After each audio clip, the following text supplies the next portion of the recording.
She came to care for a widow, not knowing she would help heal a daughter. Within the walls of a home built on a foundation of legendary romance, 3 women will find that the heart's most powerful legacy is the unexpected and courageous choice to open it once more. If you enjoy heartfelt stories of lesbian love, resilience, and new beginnings, please consider subscribing to my channel. I'd truly appreciate your support. The Keeper of Starlight. The house on the cliff's edge was a silent sentinel against the perpetual murmur of the Pacific. To Kestrel, it had always been more than a structure of wood and glass. It was the ossified memory of her childhood, a beautiful, lonely shell where her mother, Seraphina, and her grandmother, Orion, had built a world away from the world. Now, it felt like a gilded cage. Seraphina, at 74, was a force of nature diminished to a whisper. A fall had fractured her hip, and a stubborn, weary heart had decided it had fought enough battles. Her spirit, once as vast and untamable as the view from her studio window, was now confined to the 4 walls of her home. Kestrel, her daughter, a curator for a high-paced gallery in New York, had felt the pull across 3,000 miles, a gravitational debt of love. "It's not a nurse, Mama." Kestrel's voice had been a tense, loving thread over a crackling line. "It's a companion. A live-in caretaker. Her name is Wren. She's different. Highly recommended. Let her in, please. For me." The silence on the other end had been its own answer. Seraphina wanted no one. She wanted the ghost of her wife, Lyra, whose laughter was still etched into the grain of the wooden floors, whose scent of turpentine and wisteria still haunted the sun-drenched studio. She wanted her independence. She wanted the silence. The day Wren arrived, the sky was the color of a day-old bruise, purpling towards a storm. Seraphina watched from her favorite armchair, a throne of worn velvet, as a dusty, dependable-looking station wagon navigated the gravel drive. The woman who stepped out was a study in quiet contradiction. She was not soft, nor was she stern. She possessed a kind of grounded elegance, a strength that seemed born of earth and patience. She looked to be in her late 40s, with hair the deep, rich brown of wet soil, streaked liberally with silver, pulled into a long, functional braid. She wore sturdy, practical clothing, worn jeans, boots that had known many trails, a thick, cable-knit sweater the color of moss. Her face was not conventionally beautiful but compellingly honest, with lines around her eyes and mouth that spoke of laughter and weathering in equal measure. And her eyes, when she finally looked up at the house, were a startling, clear grey, like sea-smoothed glass. Seraphina's heart, that traitorous, weary muscle, gave a single, hard thump against her ribs. It was the first feeling beyond grief or self-pity she'd allowed herself in months. It was inconvenient. It was unwelcome. The doorbell chimed, a sound that felt alien in the quiet house. Seraphina made a performance of her slow, pained journey to the door, her polished cherrywood cane tapping a mournful rhythm on the hardwood. She opened it, and the coastal wind rushed in, carrying the scent of rain and salt. Wren stood there, a single leather satchel slung over her shoulder, her gaze steady and unflinching. She didn't offer a saccharine smile or a rehearsed greeting. She simply looked at Seraphina, truly saw her, the defiance in her spine, the grief in the slump of her shoulders, the fierce, undimmed intelligence in her dark eyes. "Ms. Valence," Wren said, her voice a low, warm alto, like cello notes in the quiet. "I'm Wren. It's an honor to meet you. Kestrel speaks of you with such love." Seraphina's prepared dismissal died on her lips. There was no artifice in this woman, only a profound, unsettling calm. "The honor is likely overstated," Seraphina replied, her voice roughened by disuse. "You've come to a house of ghosts, Ms. Wren. I hope you're not afraid of shadows." A faint, almost imperceptible smile touched Wren's lips. "Shadows are just light, waiting its turn." She stepped inside without waiting for an invitation, her movements sure and quiet. "Let's get you back to your chair. The barometer is dropping. The storm will make your bones ache." And just like that, Wren was in. She moved through the house not as an intruder, but as someone reading a familiar text. She didn't try to fill the silence with meaningless chatter. She simply observed, learned, and tended. She learned that Seraphina's coffee had to be black and strong enough to strip paint, that she hated the television but loved the radio tuned to the classical station, that the west-facing window in the studio was sacred and was not to be touched. Kestrel arrived a week later, a whirlwind of tailored black and anxious energy, a stark contrast to the muted, natural tones of the cliff house and its new inhabitant. Seeing her mother was a physical shock. Serafina was sharper, more present. The television was off. A Brahms concerto was playing. And there was a woman in the kitchen making what smelled like rosemary and potato soup from scratch. "You must be Kestrel," Wren said, wiping her hands on a towel. Those grey eyes took her in, and Kestrel felt a bizarre sensation of being completely seen, her New York armor rendered transparent. "Your mother is in the studio." She insisted on trying to sketch today. It tired her out, but it's a good tired. "You got her to sketch?" Kestrel breathed, incredulous. Her mother hadn't touched a charcoal stick since Lyra's passing. "I didn't get her to do anything," Wren corrected gently. "I simply opened the blinds and put her tools within reach. The doing was her own." That night, after Serafina had been settled into bed, Kestrel found Wren on the back porch, wrapped in a thick blanket, watching the storm rage over the water. The air was electric, charged with ozone and something else, something unnameable. "Thank you," Kestrel said, her voice barely audible over the wind. "I haven't seen her like this, present, in over a year." Wren didn't turn. Grief is a country one must travel through alone. But that doesn't mean you can't have a guide who points out the places where the light gets in. Kestrel sat beside her on the wooden bench. The space between them hummed. "You're not like any caregiver I've ever met." Finally, Wren looked at her. In the dim light, her features were all shadows and sharp, elegant planes. "And you're not like any art curator I've ever met." A pause. "You carry your passion like a secret. It simmers under the surface." Kestrel's breath hitched. How could this virtual stranger perceive that? The words were not a come-on. They were a simple, profound statement of fact. It was the hottest thing anyone had said to her in years. "This house," Wren continued softly, turning her gaze back to the tumultuous sea. "It's full of love. A specific kind. It's in the art on the walls. The photographs. The way your mother speaks of Lyra. It's a lineage." Kestrel nodded, her throat tight. "It is. My grandmother, Orion, built this place with her partner, Astra, after they left the city in the 60s. They were artists. Activists. Then my mother and Lyra, they were together for 45 years. She looked at her hands. "It's a lot to live up to." "It's not a legacy to live up to," Wren said, her voice a firm, gentle anchor in the storm. "It's a foundation to build upon. Your own love doesn't have to look like theirs. It just has to be true to you." The simplicity of it, the permission in those words, undid her. Kestrel, who negotiated million-dollar deals and charmed difficult donors, found herself speechless. She looked at Wren's profile, the strong line of her jaw, the quiet certainty in her posture. A current of pure, undiluted attraction, fierce and sudden, arced between them. It was in the way Wren's pinky finger rested on the bench, mere inches from her own.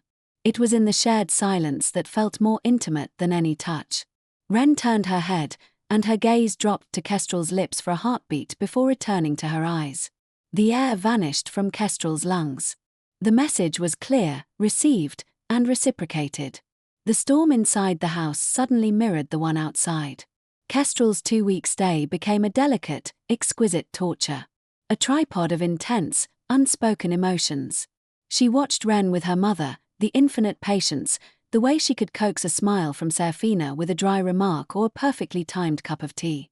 She saw her mother come alive, the artist re-emerging, her critical eye assessing Wren's quiet strength, a flicker of something like admiration in her gaze. And between herself and Wren, a dance began. Lingering touches when passing a cup. Eyes meeting and holding across a room, full of heat and unasked questions. Shared chores in the garden, where their hands would brush against the same soil, their shoulders almost touching as they weeded Orion's old rose beds. One afternoon, Serafina was napping, and Kestrel found Wren in the studio, not cleaning, but standing before a large, unfinished painting of Lyra. It was Serafina's last work, a masterpiece of grief and love, all swirling, dark blues and a single, luminous figure. She was breathtaking, Ren said softly, not turning around. She was, Kestrel agreed, coming to stand beside her. And she adored my mother. It was the great love story of my life, watching them. Is that why you've never settled? Ren asked, her directness both unnerving and thrilling. Waiting for an epic of your own. Kestrel shook her head. No, I think I was waiting to feel like this. She dared to look at Ren. Consumed. Terrified. Alive. Ren finally turned to face her. The grey of her eyes was stormy, dark with want. And how do you feel now? The space between them evaporated. Kestrel closed the final inch, her hand coming up to cup Ren's jaw, her thumb stroking the surprisingly soft skin. Alive, she whispered, and then their lips met. It was not a gentle first kiss. It was a conflagration. It was months of silent longing unleashed. Ren's arms wrapped around her, pulling her flush against a body that was strong and soft all at once. The kiss was deep, searching, a conversation without words. It tasted of herbal tea and a wildness that was intrinsically Ren. Kestrel sank into it, her fingers tangling in that silvery brown braid, pulling it loose until the hair spilled over her hands like a waterfall. They broke apart, breathless, foreheads resting together. Your mother, Ren began, her voice ragged. Is asleep, Kestrel finished, and kissed her again, pushing her back against the heavy wooden drafting table. Charcoal sticks rattled. This was reckless, insane, and utterly necessary. Her hands slid under Ren's sweater, finding the warm, smooth skin of her back, tracing the muscles that shifted under her touch. Ren moaned into her mouth, a low, desperate sound that went straight to Kestrel's core. Her own hands were everywhere, mapping the planes of Kestrel's back, cupping her rear, pulling her hips tighter. They were a tangle of need and hands and frantic, hungry kisses. The creak of the floorboard outside the studio door was like a gunshot. They flew apart, breathing heavily, lips swollen, clothes disheveled. Serafina stood in the doorway, leaning on her cane, her expression unreadable. She looked from her daughter's flushed face to Ren's, her gaze lingering on Ren's loosened hair and kiss-bruised lips. The silence stretched, taut and terrifying. Then, a slow, deep smile spread across Serafina's face. It was a smile Kestrel hadn't seen in years, one full of cunning and delight. Well, she said, her voice dry as dust. It appears the ghosts in this house are about to get some new competition. Don't let me interrupt your sketching. With a deft turn, she retreated, her cane tapping a faintly amused rhythm down the hall. Kestrel stared after her, mortification and relief warring within her. She looked at Ren, who had a hand over her mouth, her shoulders shaking. For a horrified second, Kestrel thought she was crying, until she heard the muffled sound of laughter. Ren dropped her hand, her eyes sparkling with mirth and residual heat. I believe, she said, her voice trembling with laughter, we just received your mother's blessing. The dam had broken. That night, after Serafina was asleep, Kestrel slipped into Ren's room, a small, cozy space at the back of the house that smelled of sage and her. There were no more pretenses. They came together in the moonlit dark with a desperate hunger, their hands frantic and reverent all at once. Clothes were shed in a whisper of fabric, falling to the woven rug beside the bed. Kestrel worshipped Ren's body with her hands and mouth, learning the landscape of her, the surprising softness of her stomach, the strength of her thighs, the sensitive hollow of her throat that made her gasp. Ren was a quiet lover, her expressions intense, her pleasure communicated through hitched breaths, clenched fists in the sheets, and the deep, rolling tremors that shook her frame. When Kestrel finally slid her fingers into her, finding her wet and ready, Ren arched off the bed with a choked cry, her eyes flying open to lock with Kestrel's. The connection was absolute, devastating. Kestrel moved within her, a slow, building rhythm that was answered thrust for thrust. She watched the play of emotions on Ren's face, ecstasy, vulnerability, trust, and felt her own heart crack open. Look at me, Kestrel whispered as she felt Ren's climax coiling tight. Look at me, Ren. Grey eyes, dark and drowning, held hers. Ren's orgasm broke over her silently, a seismic wave of sensation that made her body bow and shudder, her inner muscles fluttering around Kestrel's fingers in a relentless, perfect pulse. Kestrel held her through it, whispering endearments into her skin, until she collapsed, spent and trembling. Later, it was Wren's turn. She explored Kestrel with a sculptor's patience, as if committing every curve and sigh to memory. Her mouth was a revelation, hot and knowing, tracing a path down Kestrel's torso until she settled between her legs. Her tongue was an artist, painting spirals of fire, laving and sucking until Kestrel was mindless, clutching at the headboard, begging in broken syllables. Wren's fingers joined her tongue, curling inside her, finding a spot that made Kestrel see supernovas behind her eyelids. She came apart with a cry she was sure the whole coast could hear, shattering into a million pieces in Wren's unwavering embrace. Afterward, they lay tangled in the quiet dark, the only sound their slowing breaths and the distant crash of waves. "I have to go back to New York next week," Kestrel said, the words aching in the intimate space. Wren's arm tightened around her. "I know. This isn't a fling for me," Kestrel said, turning to face her. "This is everything." Wren smiled, a soft, private thing in the moonlight. She leaned in and kissed her, slow and deep. "I am not a woman who does things by halves, Kestrel Valence. I am here. With you. With your mother. For as long as I am wanted." The dynamic in the house shifted into a new, beautiful configuration. It was no longer a patient and a caretaker and a visiting daughter. It was three women, bound by a complex, thrumming web of love and desire. Serafina, with her artist's perception, saw it all. She became their mischievous accomplice, feigning an early bedtime or a sudden need for solitude in the garden, giving them stolen hours. She also began to talk to Wren about Lyra. Not with sadness, but with joy. She showed Wren her paintings, her sketches, the love letters she and Lyra had exchanged for decades. Wren listened, her quiet presence a balm on the old wound. In turn, Serafina drew Wren. She sketched her strong hands as they kneaded bread, her profile as she gazed out to sea, the way the light fell on her hair. It was a study in admiration, in love. Kestrel's departure was agony.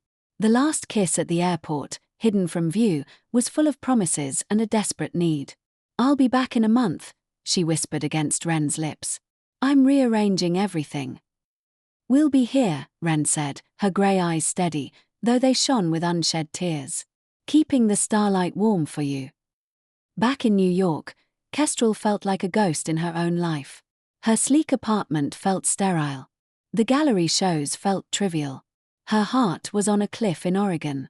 Their daily calls became her lifeline.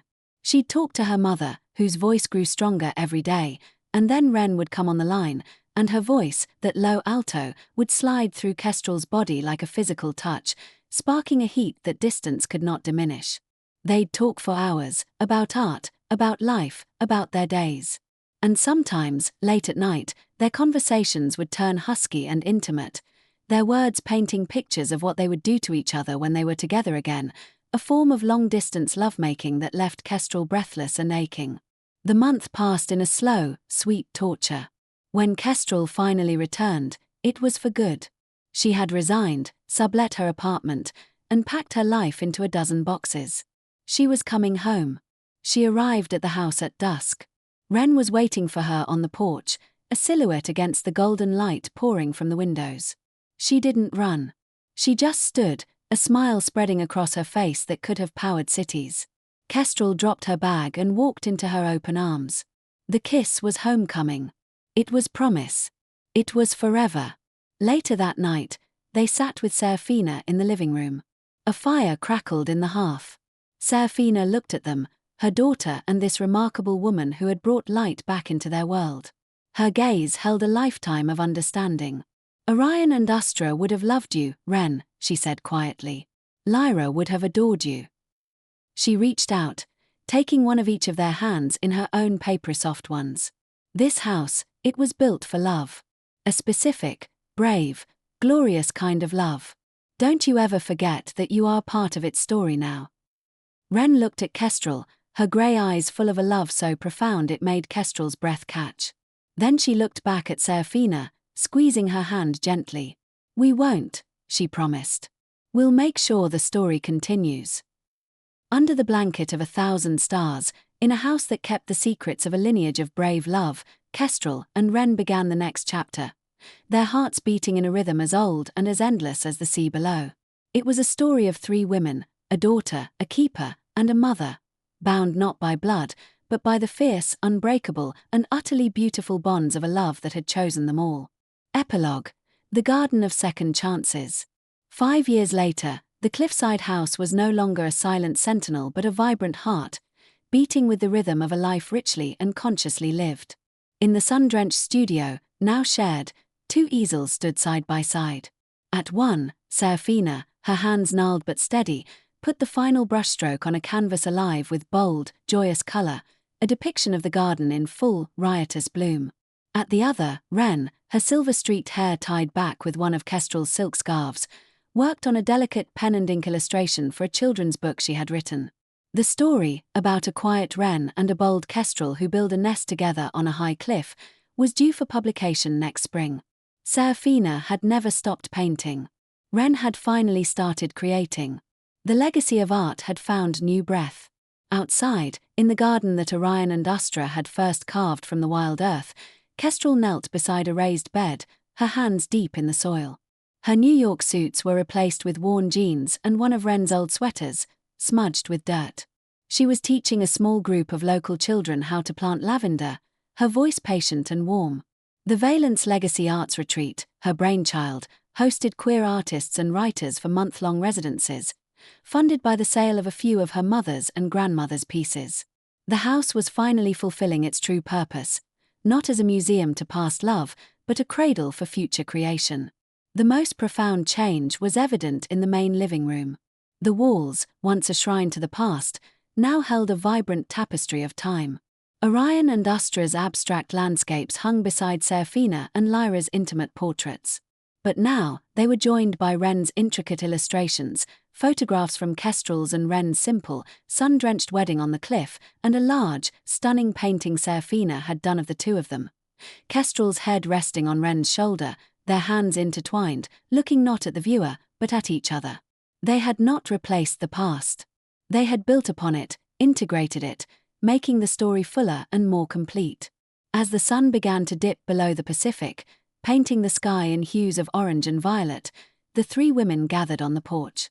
Wren handed Serafina a blanket before she could ask for one, and Kestrel passed around glasses of local wine. They sat in a comfortable silence, listening to the waves below. Serafina looked at the 2 of them, her daughter and her. What was Wren to her? A daughter-in-law? A friend? A caretaker still? The labels felt too small. Wren was simply hers, and she was Wren's, part of the strange and beautiful family they had forged. Lyra would have loved this, Serafina said softly, not with sadness, but with profound peace. She would have loved the noise, the chaos, the art. She would have loved you, Wren. Almost as much as we do. Wren reached over and took her hand, squeezing it gently. Kestrel leaned into Wren's side, her head finding its familiar spot on her shoulder. The greatest legacy of their legendary line was not the art on the walls or the house on the cliff. It was this, the stubborn, magnificent courage to choose love, again and again. It was the understanding that a heart could break and yet still have room to expand, to make space for new, different, equally profound love.